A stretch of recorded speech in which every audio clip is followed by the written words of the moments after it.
Well, this afternoon we are very privileged to have a special speaker with us, Dave Koons. He's on staff at SWIFT, Shanghai West International Fellowship, a fellowship that was launched in the west of Shanghai a few years back that we have handed in. So this is the first time that Dave is here speaking to us, so I'm going to leave it to him to introduce himself to us. Dave, let's put our hand together and welcome.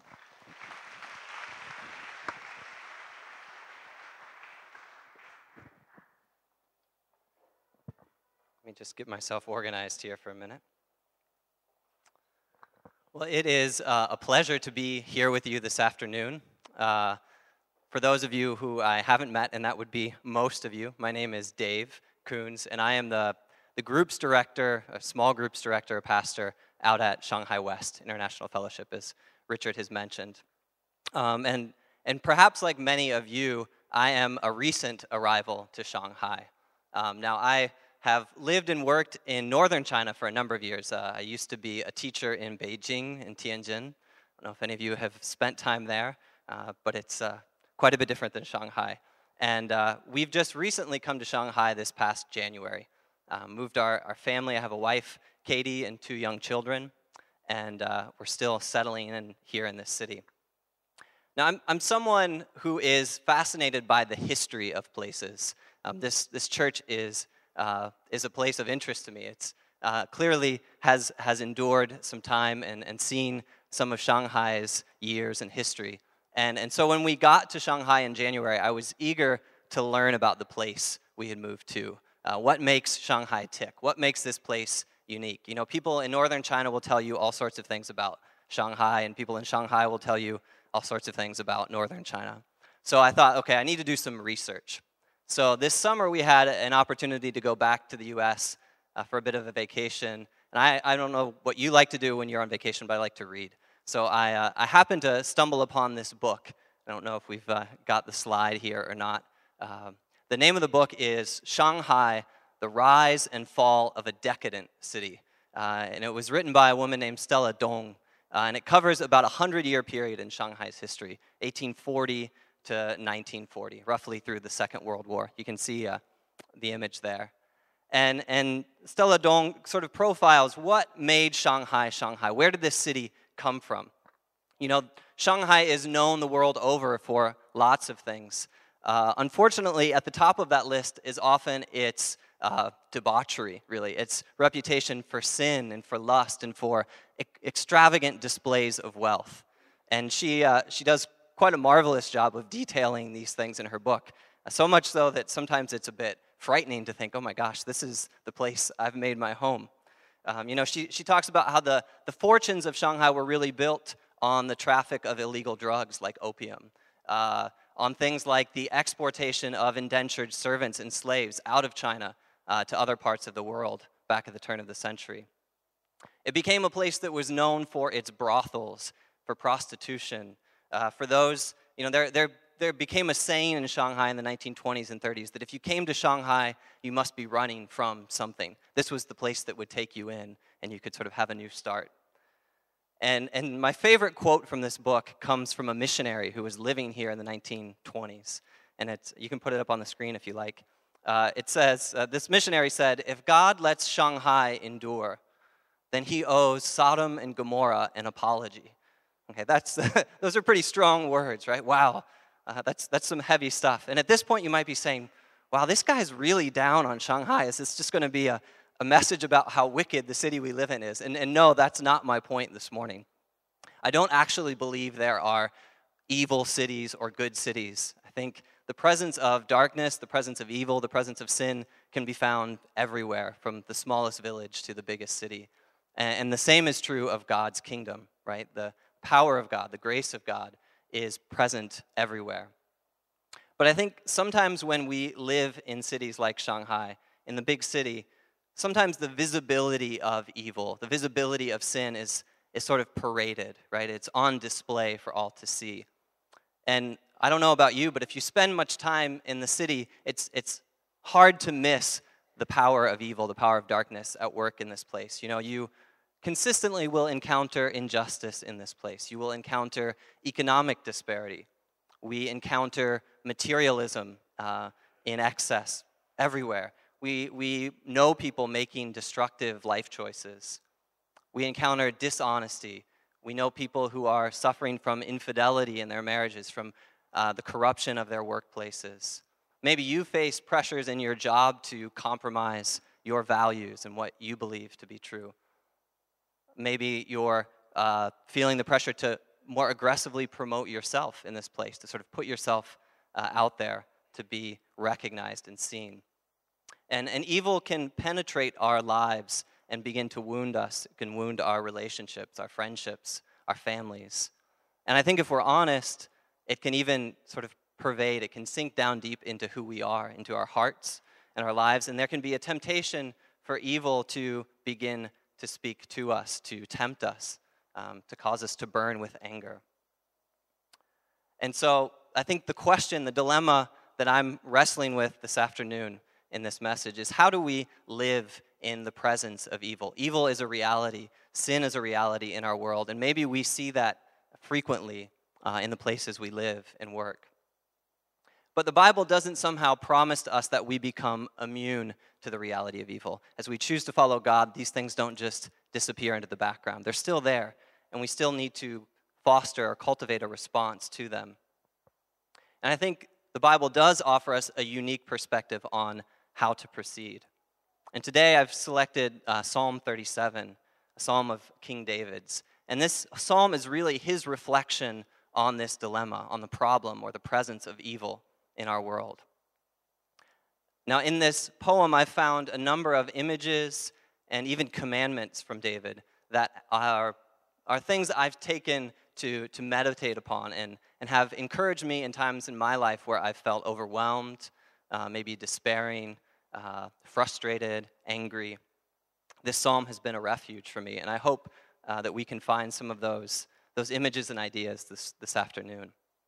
Now, as a master of Hebrew poetry, David composed this psalm as an acrostic. I don't know if there's a way to jump forward to the image, Julian. We can jump away from the text for a minute. If you can go to the next slide, you'll see that the way he broke this psalm down, he wrote it so that each stanza, there are 22 stanzas, there we go, they follow an alphabetical order in Hebrew. So each stanza starts with the successive letter in the Hebrew alphabet. So if we were writing this in English, the first stanza would begin with A, and then B, and then C, and D. Of course, the Hebrew alphabet is different than our own. So this morning, we'll only have time to look at the first section, which covers the first 6 letters in the Hebrew alphabet. But my goal here is to draw our attention to the first word in each stanza, because that's the way David wrote it. He wanted us to sort of cue in or key in on these first words, because they're key ideas. They're things to take with us to help us remember how we live in the presence of evil. I'll go ahead and read it. For the sake of time, I'll just read through. If you'd like to follow along, the text is printed in your bulletin on the inside front page. This is what David writes to us. Fret not yourself because of evildoers. Be not envious of wrongdoers, for they will soon fade like the grass and wither like the green herb. Trust in the Lord and do good. Dwell in the land and befriend faithfulness. Delight yourself in the Lord, and he will give you the desires of your heart. Commit your way to the Lord. Trust in him, and he will act. He will bring forth your righteousness as the light and your justice as the noonday. Be still before the Lord and wait patiently for him. Fret not yourself over the one who prospers in his way, over the man who carries out evil devices. Refrain from anger and forsake wrath. Fret not yourself, it tends only to evil. For the evildoers shall be cut off, but those who wait for the Lord shall inherit the land. In just a little while, the wicked will be no more. Though you look carefully at his place, he will not be there. But the meek shall inherit the land and delight themselves in abundant peace. So David begins this psalm in verse 1 with our problem. Verses 1 and 2 begin with the phrase al-hara, and in Hebrew this means do not be angry, or literally it means do not burn with anger, do not be consumed or smolder with our anger. Now when we encounter evil in our lives, when we encounter sin, it angers us, it unsettles us. I don't know about you, but when someone cuts you off on your bike as you're riding down the road, or you get cut in front of in line, I mean, this is a small evil, right? And the bigger the evil, the more it magnifies our tension and our anger. My muscles tense up, my grip gets tighter, and evil threatens to drive us to anger. And so David warns us against this. Now, evil in Hebrew, the word here literally means a force which spoils, which breaks apart. You know, you might picture a piece of fruit and you pick it up and it looks good, and just as you turn to bite into it, the backside, you notice, is covered in mold or rot. You know, evil is that which infects and sets into and seeps into the things that God has created that are good, and it ruins them, it breaks them apart. And so naturally, we may become angry, we may become frustrated when we encounter the good things of God being ruined by evildoers. Before long, though, I think our anger threatens to mutate into something different. Our anger at injustice or at evil can turn into envy, David says in the second half of verse 1. So despairing at the power of corruption in our world, we may begin to wonder, why aren't we reaping its rewards, right? Look at that guy. He's doing all kinds of things that are contrary to the way of God, and he's benefiting. He's receiving wealth or prestige or power or notoriety. So if the wicked are prospering, why not join in? Right? David says, realistically, if we give ourselves to frustration and anger at evil, eventually we'll wind up being tempted, being envious, being jealous, essentially. We want to join in. We want the same things that they're getting. And so it appears to us that the righteous are at a disadvantage in this life. But verse 2 reassures us that evildoers and those who practice things contrary to God's law are really living in an unstable or tenuous existence. You could say the wicked are like the grass planted in most parks in China, right? It looks good for a time. Pretty soon people start trampling on it. A couple months later, it's dead, brown, and gone. David says the wicked are like the grass of the fields. They will perish. And instead, in verses 3 and 4, he begins a new stanza. And he wants to point us away from our anger, away from our temptation, away from our envy. And he wants to point us to a real, permanent source of pleasure. And so he gives us a series of positive commands. In a nutshell, they're again characterized by the first word in this stanza. And that word is betah in Hebrew. In English, trust. Trust in the Lord your God. Trust in Yahweh, the God of Israel, the one who has delivered you in the past. And David then paints a picture here of what that trust looks like. He says, firstly, we begin by doing good. Trust in the Lord and do good. Do that which is beautiful. Do that which gives life. Do that which is refreshing to you. And by practicing these things, we actually are practicing placing our trust in God, David says. He goes on from there and he says, dwell in the land and feed on faithfulness. Now, the image here is one of building a home, of encamping in a place, of pasturing a flock of sheep in an area. He says that like sheep pastured in a field, we are promised that the place God has called us to, the city he has called us to, the life he has called us to, he will provide us with faithfulness. It's something we can literally feed on, the word is here in this passage. Moreover, he says that we are to take delight in the Lord who cares for us. And the word for delight here isn't just sort of a pretend happiness. It's not walking around with a smile on your face. It's a luxurious pleasure. It's to find the deepest and fullest sense of human flourishing and happiness in the Lord and in God. And he promises to us that the deepest desires of our heart will be given to us if we place our trust in the Lord, if we dwell in the land and feed on God's faithfulness. I don't know about you, but these verses 3 and 4 seem like a counterintuitive response to the problem of evil. What does David say? You encounter evil, you see people around you doing all sorts of things you know are wrong. What do? He says, become their neighbors, dwell in the land, live next to them, and cultivate God's faithfulness in their presence.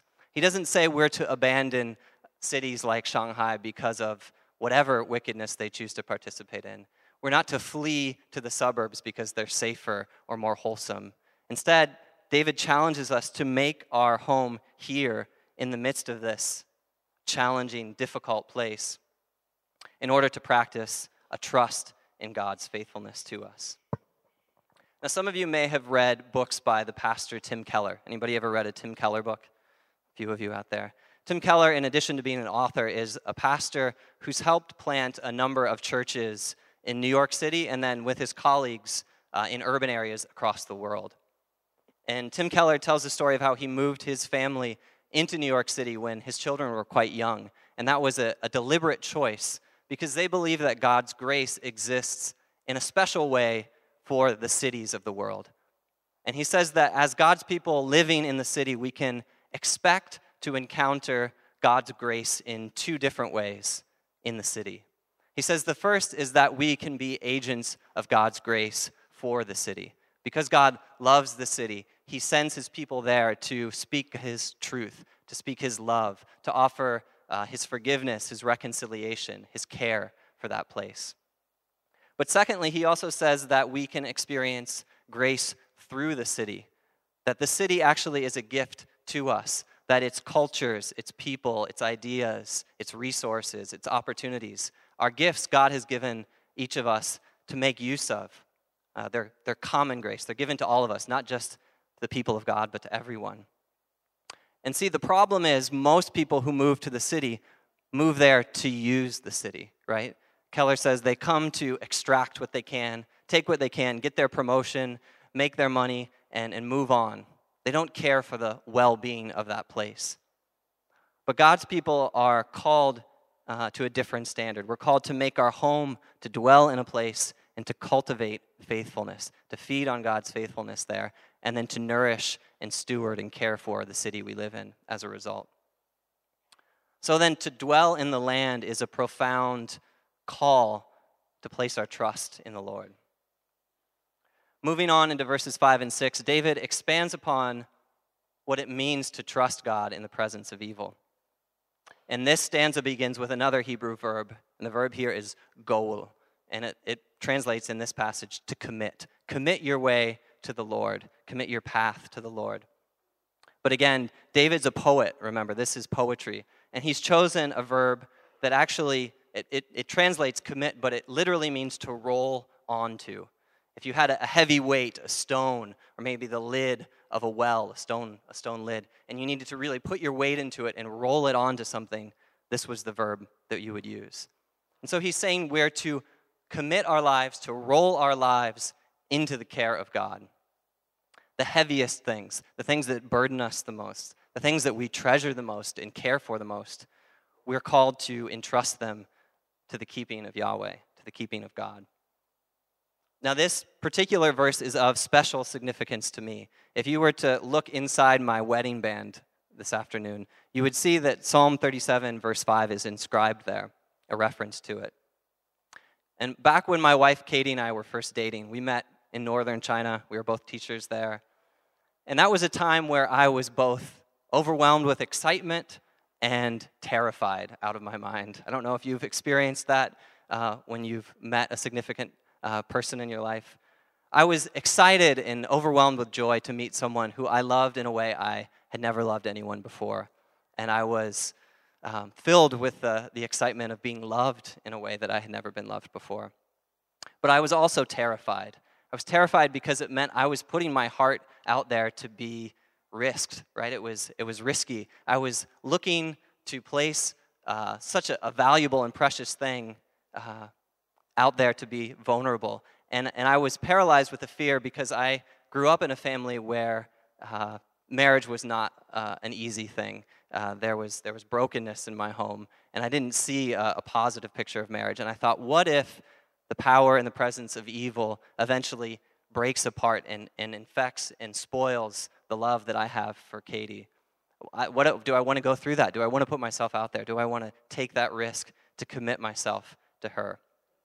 And yet during the time that our relationship grew more and more serious, this psalm became a prayer of ours and a prayer of mine. It became a place I would come back to and pray again and again, that I could commit my way to the Lord. I could commit my love for my wife into the Lord's hands and into his safekeeping, and he could hold that. Now, 6 years later, our marriage has not been perfect. It hasn't been painless, but I can say with confidence that God has continued to hold that weight, that burden, that joy, that love well, and he continues to renew it day after day. Verse 6 goes on to reveal that one of the ways God cares for us and protects us and is committed to our well-being is by shining the light of his righteousness and justice into our lives. And I think that happens in a couple ways. Sometimes we may be unjustly accused. We may be suffering unjustly. And God says that he is a God of justice. He's committed to us, and he will shine his light into those situations. One day they will be made known, and we will be defended. We will be vindicated. But I think maybe more often than not, this verse, I think, also applies to shining the light of God's justice and righteousness into the darkness of our hearts. You know, as we live, as we walk with God, we realize that there are still places in our lives we've yet to roll over onto him, and where we are still tempted to cling to a temptation toward evil, to hold on to control our lives. And God says that he also shines the light of his righteousness into those places. And he exposes them not to shame us, but to invite us to experience faithfulness and goodness there instead of the power of darkness. So we place our trust in God, we roll our lives over onto him, and then what do? David says, we wait. The next stanza, verses 7 and 8, begin with the Hebrew verb dom, and it means to be still, to cease speaking, to cease moving, to just be still. Sometimes there's nothing else we can do when we're faced with a dilemma. We just have to wait on God to act on our behalf. And this is followed in that verse by the instruction to wait patiently. And the word there may seem overly passive to you, but actually the word here, which is translated patient, means with great expectation and anticipation, sort of like the worship leader was sharing here a moment ago. We wait on God, not just sort of resigned and hopeless, but we wait knowing and anticipating and expecting him to do something. The same word is used elsewhere in Scripture to talk about women waiting for their child to come forth, the pains of childbirth and the expectation and anticipation of that waiting. Now, I don't know about you, but I think waiting sometimes is harder work than doing, right? I'm the kind of person who wants to fix things. I'm a problem solver, a doer. And so the instruction to wait can seem debilitating at first. Take as an example, my family's moved to Shanghai 7 months ago.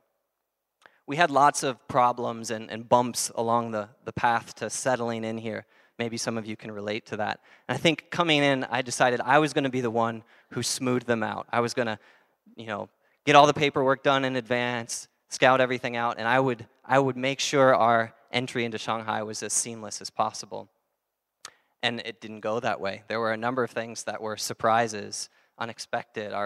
All of our belongings got held up in customs for 2 months. Paperwork on visas, housing problems, you name it, it happened. And I internalized that stress so much that about 2 months into our stay here, I woke up one morning and my entire face had broken out in acne. Now, I've never had that before. I may have one zit, a year. And I woke up one morning and it was covered. And I thought maybe I caught something. I waited a few days and I went to the dermatologist and he looked at it and he said, no, that's acne. He said, have you been under a lot of stress? Have you been exhausted? And I said, yeah, that's me right now. And he said, your body is responding to that internalized stress and frustration. And it took over a month for that to clear up and go away.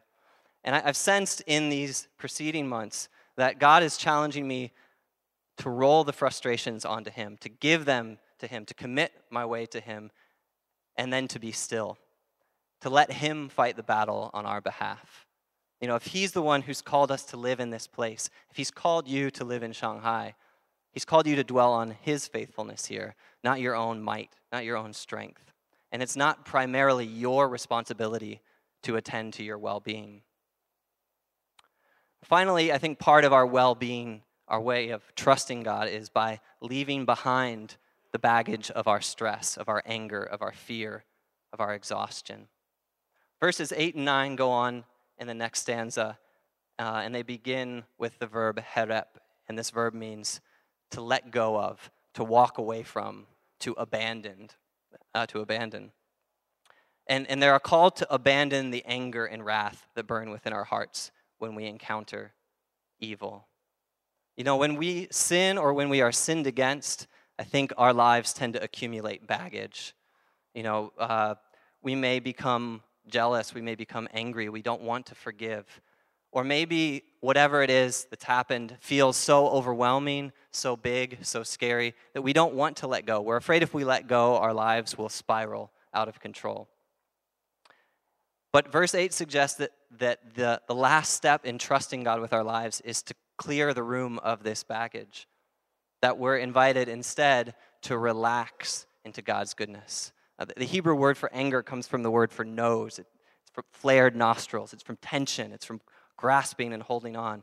And here we're told to rest, to relax, to let go of those things. Why? David says that otherwise our evil, the power of evil, our baggage that we accumulate will eventually drive us to evil itself. He says it will infect us, it will spoil us, it will break us into pieces, and we'll become like the evildoers who have angered us. He also says in verse 9 that we leave these things behind because God has promised to cut off the power of evil. He will separate it from our world. And he also promises that those who cling to evil and to that baggage will also be cut off from his promises and his goodness. By contrast, those of us who wait for the Lord are promised an inheritance. God gives the land not to the most cunning, not to the strongest, not even to the bravest, not to the one who works the hardest or the longest. Who's it given to? It says it's given to those who wait on the Lord, those who build their lives on the promise that God will care for them. I was talking to a friend here who went through some of the same things we did in moving his family to Shanghai. He got here, his family was really unhappy, his kids were having trouble in the schools, and one of the big tensions for him was that this was a promotion and there was a lot of expectation at work for him to succeed, for him to really lead there. And he was torn between the needs of his family and the career path that he was on. And after several very difficult months, he and his wife finally sat down and they said, we need to make some decisions about our future here. And they decided that they would commit their way to the Lord. They said, we will draw boundaries on how late you stay at the office. We're going to make room for our family. We're going to make room to be involved in our church, involved in our quiet times, in our study, so that we grow in this time and are not debilitated. And in doing so, he assumed that the result would be a decline in his performance. He had sort of written off the fact that most likely by putting his family first, his career was going to suffer, and he was okay with that. So after several months of taking his ride to work in the morning and doing his quiet time instead of pulling the laptop out, of leaving the office on time instead of staying extra hours, of spending weekends with his kids instead of entertaining clients, he went in for his performance review, and it was the highest review he could possibly get. His employers were essentially saying, your work here is perfect. You're doing everything we've asked you to do. You're succeeding in every way. And I think we may believe that God will care for us. We may believe that God's committed to our goodness. But it's not until we risk something. It's not until we open up our lives and put God out there and say, God, I feel like this is what you've called me to be, what you've called me to live. But I need you to come through for me. It doesn't mean God will make everything perfect, but it means he will work on our behalf. He will care for us, and he ensures us that he's committed to our well-being. While we may believe that God can be trusted, I think David takes this last section, verses 10 and 11, to emphasize the certainty of that promise that God cares for us. The word that begins this last stanza here is od, and it means just. It's emphasizing the shortness of time. Just a little while, just a short time, and soon things will be different. Soon, the evil that seems so rooted, so oppressive, so on display right now will be wiped out. And if you were to look for it, it would be gone. It will be indiscernible. There won't even be a trace of those things left. And instead, we'll discover that the meek will have ample room to spread out and to prosper in the land. Now, the meek are those who have been afflicted and pressed down, those who've been troubled by the prosperity of evildoers. And instead of being afflicted, verse 11 says, one day, soon, they will delight themselves in abundant peace. In Hebrew, I think it's hard to come up with two words which are more appealing when put together. The words here are Rav Shalom, abundant peace. And peace isn't just like, a lack of conflict. It's a source of fullness. It's perfect soundness. It's completeness. It's the picture of God with his creation, before the fall, when all is right, when we live in harmony and intimacy with him. And he says that one day we will have that kind of peace in abundance. So then we've come full circle here in verses 1 to 11, right? 1 begins with the fact that we are angry, that we burn, that we are frustrated with the presence of evil and sin in our lives. And by verse 11, we've been brought to the promise that God will one day give us abundant peace. But I think the challenge is, how do we live in that interim period, right? This is now, soon, God will bring this abundant peace. But how do we live in the in-between time? And I think that's what this passage speaks to, right? We begin with trust in verses 3 and 4, a trust that causes us to make our home in challenging places like this city, knowing that God will cultivate faithfulness here in this place. A trust that allows us to take delight in the Lord and to know that he takes pleasure in us here and now. A trust that invites us to roll over our lives into God's care and to entrust our lives to his keeping. A trust that brings us eventually to a place of stillness, a place where we anticipate and we expect God to move. And finally, it's a trust that invites us to leave behind the baggage of our brokenness, of our anger, of our stress, of our exhaustion. And instead, we sink into the sovereign goodness of God who loves us. For the psalmist says, in just a little while, soon, the kingdom of God's abundant peace will be made known to us. Amen.